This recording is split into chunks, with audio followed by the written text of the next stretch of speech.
manioc root makes a good boat, that. You bet. It's sturdy and tastes good. That reminds me. I'm hungry. What do we have to eat? Let's see. We have... I'm sure hungry. Well, let's see. I'm really hungry. What's for supper? Nothing. We apparently forgot to bring any food. Apparently or actually? Actually, completely, there is no food. We're in the middle of the ocean, miles away from land, and we have no food. Well, if you want to put it that way. How would you put it then? Basically, we're going to die! But don't panic. If we don't panic, what do we do? I'm going to save my energy and go to sleep.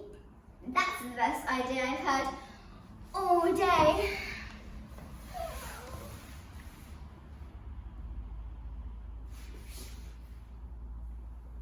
I've just remembered something. This boat is made of manioc root. And manioc root is a food we rats love very much. Shh! I'll just nibble a little bit from the bottom of the boat. I can swear I heard a very strange noise. Oh well.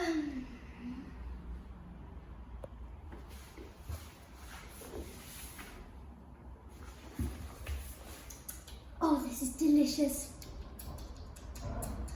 Where's that noise coming from? I must be delirious of hunger. Oh well.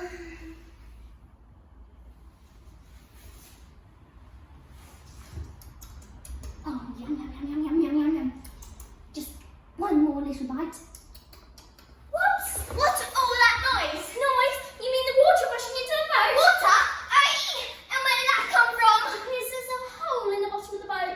A hole? And where did that come from? It appears someone's tooth has eaten a hole through the bottom of the boat. A tooth? And where did... You miserable. No good. Low down. Don't panic. This is not a time to panic. Rat-faced.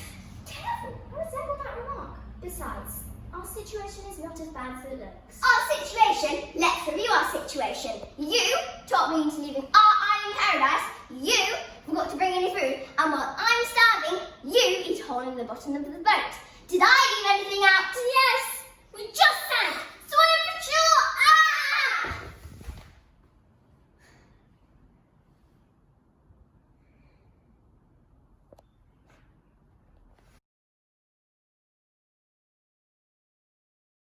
I've got it.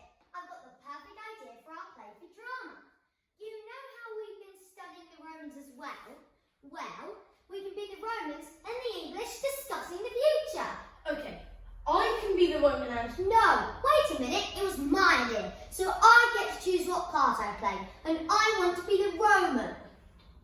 All right, I'll be the Englishman. And we'll have a mock battle with our swords. Yeah! What are you doing? I'm killing you with my sword. But I'm the winner. Everybody knows that the Romans were more powerful than the English. Oh, I see. So not only do you get to be the Roman, but you as well. That's the whole point. Well, if that's the case, I'm not doing it. I still think we should do mine. Miss loves mine. That's all very well and good, but we need an idea. How about a superhero? I don't see why not. I can be the superhero and you can be the badger. Hang on a minute. If you were the Roman because it was your idea, then I get to be the superhero. Okay. Have you got a cape with you? Yeah, it's here. I'll put it on and we'll have a practice.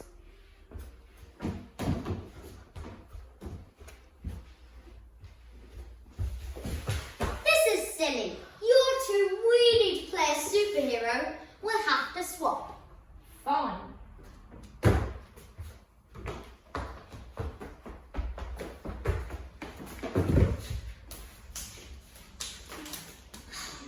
This is hopeless. We just keep fighting. You're so mad if all just fight. Well, absolutely. Neurodramatic quality in fighting children. If you want to roll around on the floor, then you're in a judo class. I can't create a fight. You're We'll have to start again. Trouble is, she's right. That means we're back to square one.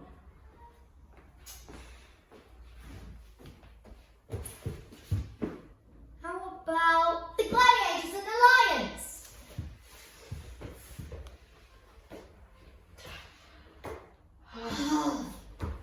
A scene from Wonder Woman.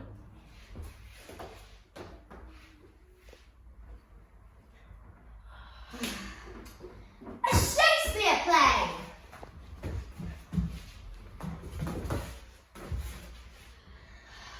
A scene from the school canteen. Doesn't bear thinking about. But that's it! What? The school canteen? You can't do a play about chips and burgers. She'll go potty. No, not the canteen. We'll do a play about doing a play. That way we'll just avoid fighting. We'll have scenes where we use mime and movement scenes, and we'll use music, and it will all end with us working together in harmony. She'll love that. Stroke of genius. We can have a leader, the one who always thinks of the best ideas, and the other one can be the dumb one. Mrs. always saying in contrast, and they would be very different. A play about a play. We're the best. The tops! The stars. The best actors in the school. Yes, and with me being the best actor, I'll be the leader. What?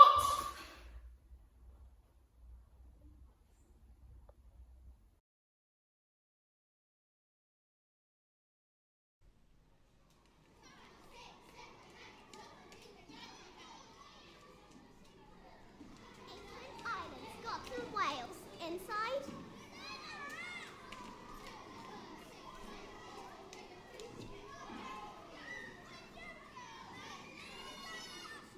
England, Ireland, Scotland, Wales. Inside, outside, monkey tails. Emily! I've got a present for you. A snake! It's a snake! Emily, I'm awfully sorry. I didn't know there was a snake in that box. Cross my heart I didn't. The girls just told me it was a present for you. You're not mad at me, are you? Because I really like you. Really? You didn't know it was a snake? It was the nastiest thing anyone could have given me. Honestly, Emily, I really want us to be friends. Well, of course we can be friends then. I'm going to ask Miss Brown to let you sit with me. I used to sit with Annie Gregg, but she moved away. You'd like to sit with me, wouldn't you? Of course, I'd love it. We ought to sit together. What do you mean? We belong to the two best families in Blairwater, of course. If my father had his rights, we'd be on the throne of England. Your father would be on the throne of England? Why? We descended from the kings of Scotland, so of course we don't associate with everybody. I take music lessons. Is your Aunt Elizabeth going to give you music lessons? I don't know. She ought to. She's very rich, isn't she? I don't know. I'm not sure you should ask me such questions, Rhoda. But we're friends now. We should tell each other everything. Your Aunt Elizabeth has an awful temper, hasn't she? No, she hasn't. Where did you hear that? Well, my mother told me she nearly killed your cousin Jimmy in one of her rages. Why doesn't your Aunt Laura get married? Hasn't she got an admirer? I don't know. Well, I suppose you haven't been at New Moon long enough to find things out.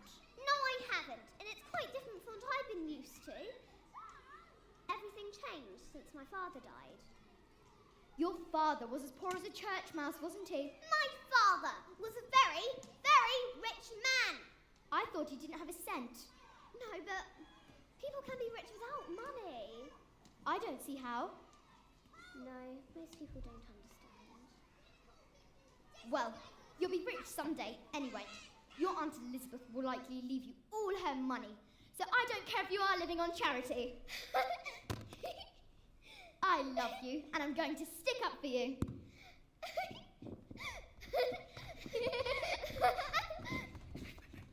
Move, people. Move, people.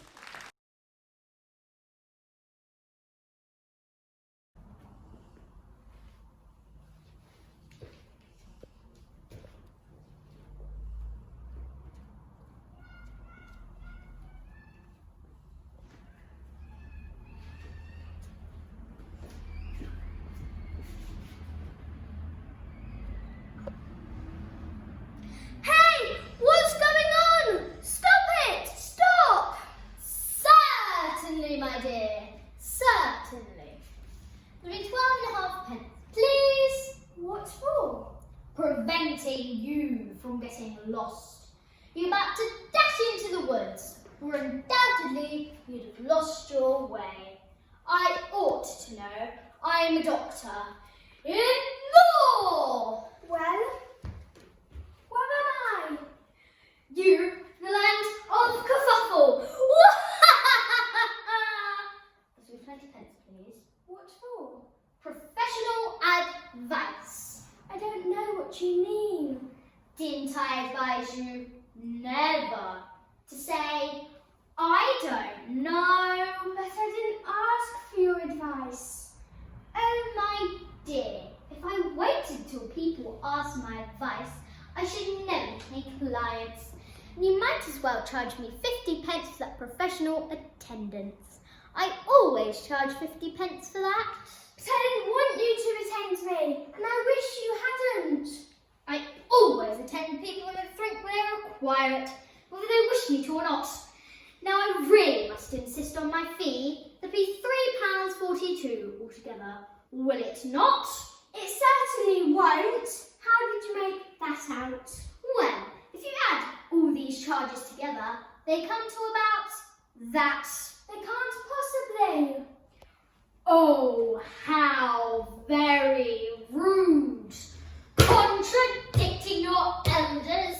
I'm surprised at you! Give me the money at once! But I haven't got any money. No money? This is very serious. Do you mean to tell me you're travelling with no money in your pocket?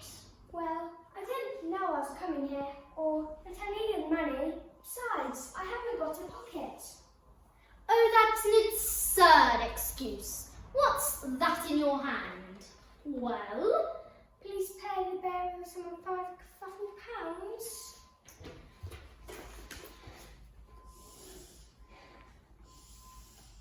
oh, how very fortunate. That will do nicely. Now you only owe me the odd 15 pence. What's 15 pence? I am so glad you agree. But I've already given you £5 instead of £3.42. Well, I'll overlook it this time. I'll take your watch instead. You're horrible and greedy. My watch is worth a great deal more than 15 pence. Can't possibly. It's not nearly as big as mine. And mine only cost me 5 new pence. I'm not surprised it doesn't go. Who wants a watch that will go? I'd have to run after it, wouldn't I? Now I must be off. And give me that little £1 you owe me when we meet again. What other pound? Oh no. Can't stop. My time is far too valuable. And besides, you've got no money.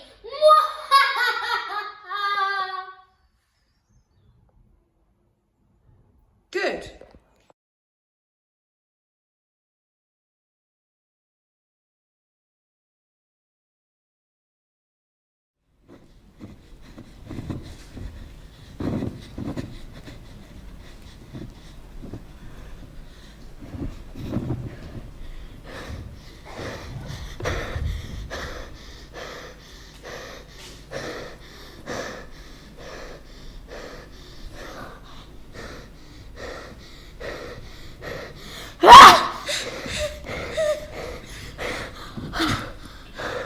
Oh me, you juggler, you canker blossom, you thief of love! What, have you come by night and stolen my love's heart from him? Finding faith, have you no modesty, no maiden shame, no touch of bashfulness? What, will you tear impatient answers from my gentle tongue? Fie, you, counterfeit, you, puppet, you. Puppet! Why so?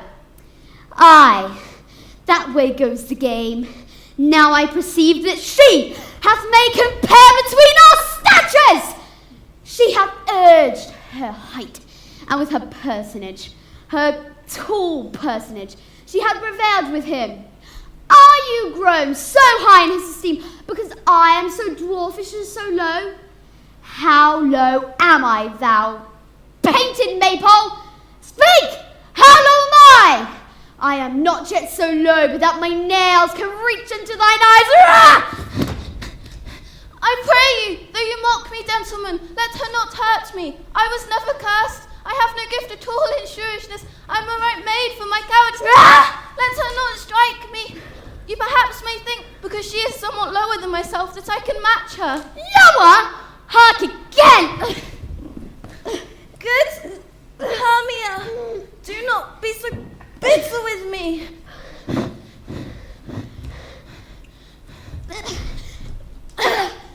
I evermore did love you, Hermia. Did ever keep your counsels, never wronged you, save that in love unto Demetrius I told him of your stealth into this wood. He followed you, for love I followed him.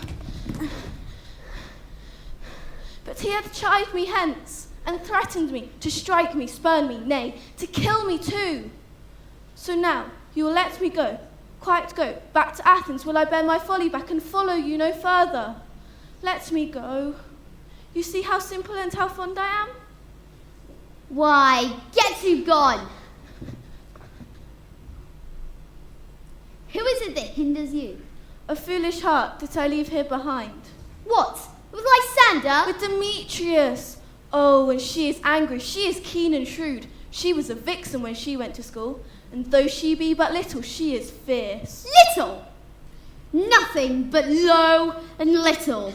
Why will you suffer her to flout me thus? Let me come to her!